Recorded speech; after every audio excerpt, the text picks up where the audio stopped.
Video games are a multi-billion-dollar business, and like any business, in order for a game to be a commercial success, it has to be good.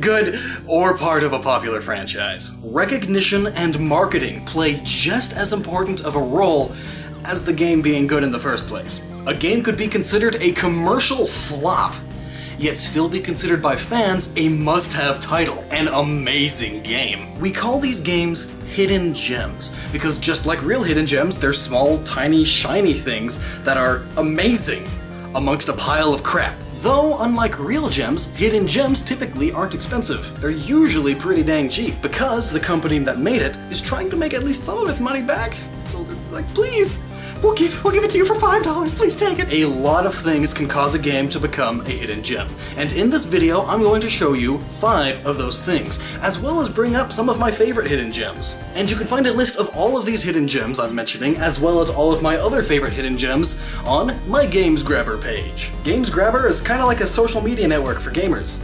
You can use it to make collections and keep track of which games you want and which ones you have. You should definitely check it out by clicking that link in the description and giving me a follow on there, and check out that collection that I mentioned. Now on with the show. Reason number 1, development hell. This term is used to describe terrible conditions for developing a game. Development hell often leads to terrible games. Not just commercially terrible, but just bad games in general. Duke Nukem Forever was in development hell for way over a decade. And sure enough, despite all the hype, it became a mediocre game at best. But some games go through hell and back, but still wind up being pretty good. For this example, I'm going to be talking about the hidden gem known as Brutal Legend. You can pick it up pretty cheap on Steam, or when it's on sale. I got it for like $1. What's going on here? And generally on consoles it's under $5. So this game was created by Double Fine, and was originally going to be published by Vivendi Games through Sierra Entertainment, who promptly were bought out by Activision, and Activision did not want to publish Brutal Legend, despite it so far turning out pretty well. And it was pretty far along in its development. Too far to turn back now.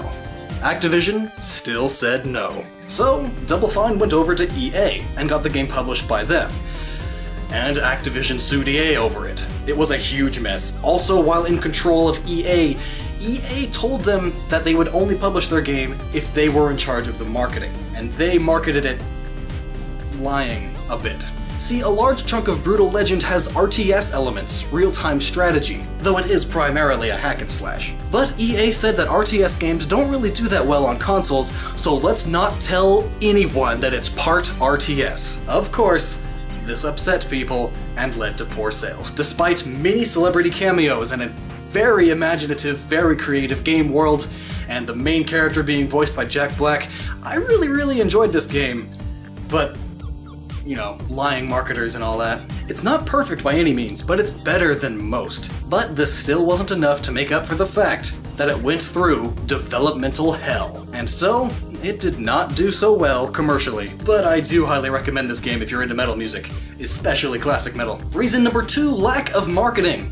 If no one knows about your game, no one's going to play it. Obviously. This is a major problem that produces tons of hidden gems. Earthbound, Metal Arms, Otogi 2, Psychonauts. Yeah, the list goes on and on. It's either that the publishers and producers didn't think the game would sell that well anyway, so they saved their marketing money to market other games more, or the entire marketing division quit 2 weeks before the game was released. Yeah, that happened. The Last Express is a game hailed by many as one of the greatest point-and-click adventure games of the 90s, but the marketing team completely just quit. So the game had 0 marketing, so it made like no money. Marketing is essential to any game's commercial success. It's not as important now as it used to be, thanks to the internet and all that. Word of mouth is now like smoke signals from a wildfire, a Californian wildfire. But even just a little bit of marketing is still required for that. Reason number 3, console exclusivity on the wrong console. There's a whole debate to be had about console exclusives existing in the first place, but this isn't the video for that. But having your game being an exclusive on the wrong console is just bad news bears for everyone. And not the movie, I mean actual bears all around you. That kind of bad news. First off, the obvious. If you're publishing your game exclusively on a dying or unpopular console, of course it's going to flop commercially. That's why there are so many hidden gems on the Dreamcast and Sega Saturn. Basically every good game on that still failed commercially. But sometimes, even being on a popular console can cause your game to flop if it's not the right console. For instance, take the Wii. It is the most popular console of its generation and is still the 5th most popular console in the world. So, making an exclusive for it doesn't seem like that bad of an idea. But it's all contextual. Nintendo games and other family-friendly games will do amazing on the Wii. That's the whole point of the Wii. It's the family-friendly option. So when a game like Mad World comes out, it flopped. Oh man, it flopped. Developed by Platinum Games, this game is very artistic and is hailed by many critics as a hilariously over-the-top hack-and-slash game. But it's also over-the-top in violence. So being on the family-friendly console is definitely one of the leading factors to its flunk. But if you are a fan of good hack-and-slash games, it's definitely one to check out. Reason number 4, releasing at the wrong time on the wrong console. Okami? Anyone? Those of you who've watched plenty of my other videos know how big of a fan of Okami I am. And I highly, highly recommend it to anyone that likes Zelda. It's Zelda, but better. But being such an amazing game didn't count for much, as it was still a huge commercial flop. It is now known as the least successful Game of the Year, because it won tons of Game of the Year awards, but only sold 600,000 copies.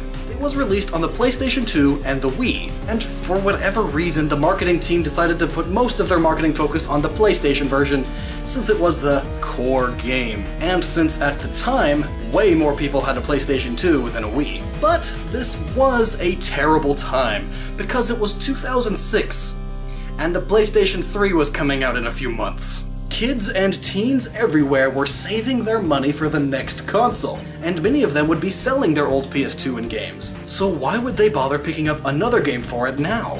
Everyone wants the new and exciting stuff. So a game on PS2?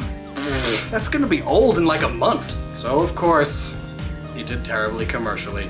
Though there is an HD re-release on PSN on the PlayStation 3 now that I highly, highly recommend getting, if not the Wii version. And reason number 5, oversaturated markets. This is hands down the leading factor in good games becoming hidden gems. They release at a terrible time filled with AAA games. Grim Fandango is hailed by many as the greatest point-and-click adventure game, but it released in the holiday season of 1998, where it was going against the likes of Half-Life, Metal Gear Solid, and The Legend of Zelda: Ocarina of Time. Not good competition to have for a new IP. Needless to say, everyone bought those for their Christmas gifts. Beyond Good and Evil went up against Ratchet & Clank, Prince of Persia: Sands of Time, Star Wars: Knights of the Old Republic, and Call of Duty. So boy did it flop. Developers everywhere know that this is what causes good games to become commercial failures. And so they now avoid publishing their games at the same time as all the major titles. This is why XCOM 2, a game I'm really excited for, got delayed. It was originally slated for a November 2015 release, but since it announced that date, other major games have announced that date as well. And I mean major. Tomb Raider, Star Wars Battlefront, Call of Duty, Halo, Fallout, Pokemon. Jeez! XCOM made a good call to not release at the same time as all of those. The first XCOM since it rebooted did well, but not amazing, so delaying the sequel to avoid this high competition time was a good call. I mean, hidden gems for us gamers are really good. They're usually pretty cheap, and they give us unique and wonderful experiences. But for the developer, they want to keep their jobs. Hey, so I mentioned a lot of games in this video, but those aren't necessarily the only hidden gems I'm a huge fan of. There's also tons of others, and I've created a very extensive list of all my favorite hidden gems on my Games Grabber page. As I mentioned, you should definitely go check that out in the description and give me a follow on there. And there's links to every one in case you're interested in getting it yourself. So until next time, stay awesome, and never stop using that noggin.